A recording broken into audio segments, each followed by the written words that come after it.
विधानसभा अध्यक्ष अपना दल यस पार्टी से अभय पटेल जी खागा क्षेत्र से उतरे हैं मैदान में। आप सभी जनता जनार्दन के सम्मान में जिला पंचायत सदस्य पद के प्रत्याशी बनकर मेरे भाइयों याद रखिएगा, जिला पंचायत सदस्य ढाता डेरा सही से अपने प्रिय भाई गरीबों के सेवक अभय पटेल को भारी मतों से विजयी बनाना है।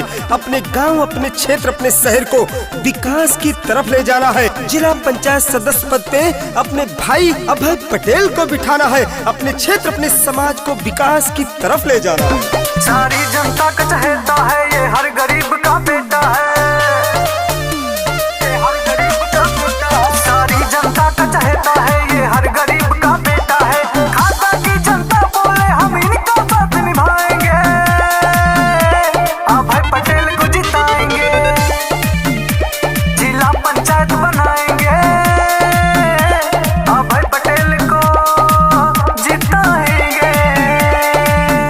विधानसभा अध्यक्ष अपना दल यस पार्टी क्षेत्र खागापुर निवासी बेनीपुर जिला पंचायत सदस्य ढाता डेरा सही से अपने भाई, अपने बेटे अभय पटेल को जिताना, क्योंकि अगर आपको सरकार द्वारा चलाई गई सभी योजनाओं का लाभ लेना है तो अभय पटेल जी का साथ निभाना है। गांव की जनता इनके साथ कदम से कदम मिलाकर खड़ी है, आपको भी आगे आना है। इनके समर्थन में है महिला मंच रेखा सिंह, शिव सिंह बाबा जी, अरविंद पटेल जी, पुष्पराज पटेल जी, पंकज लवलेश जी, कुलदीप जी, प्रशांत मिश्रा जी एवं समस्त कार्यकर्ता अपना दल सोने लाल। मेरी माताओं बहनों याद रखिएगा, अपना एक एक कीमती वोट सिर्फ अभय पटेल जी के सम्मान में देना, अपने क्षेत्र, अपने गांव के सम्मान में देना और अभय पटेल जी को भारी मतों से विजयी बनाना।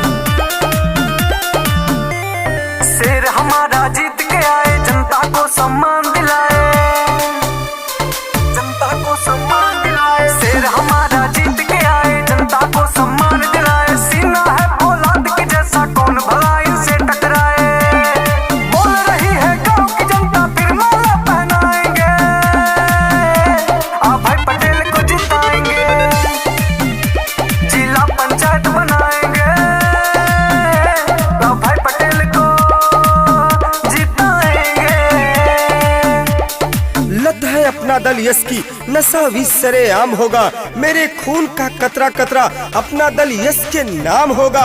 बदल कर रख देंगे मुकम्मल फिजा जमाने की। हमें भी जिद है अनुप्रिया बहन जी को मुख्यमंत्री बनाने की। हमें परवाह नहीं चाहे जमाना कितना भी खिलाफ हो, चलेंगे उसी राह पर जो सीधी और साफ हो। गरीबों की आवाज बनकर अभय पटेल जी उतरे हैं मैदान में। मेरे भाइयों याद रखिएगा, जिला स्तर से लेके राज्य स्तर तक सभी गरीबों के हक की लड़ाई लड़ते हैं आपके अभय पटेल जी। मेरी माताओं बहनों याद रखिएगा, अभय पटेल जी का समर्थन दीजिए और अपना बहुमूल्य मत देकर भारी मतों से विजयी बनाएं, क्योंकि वो इंजन बहुत ही ताकतवर होता है जो धोखा खाने के बाद भी लोगों की मदद करना नहीं छोड़ता। हक पे मर जाएंगे, ईमान न जाने देंगे, हक पे मर जाएंगे, ईमान न जाने देंगे। अपने नेता की हम शान नहीं जाने देंगे। अपना दल यस पार्टी के झंडे को कभी झुकने नहीं देंगे, कभी रुकने नहीं देंगे। ये वादा है क्षेत्र और गांव की सारी जनता का। मेरे भाइयों याद रखिएगा, अभय पटेल को अपना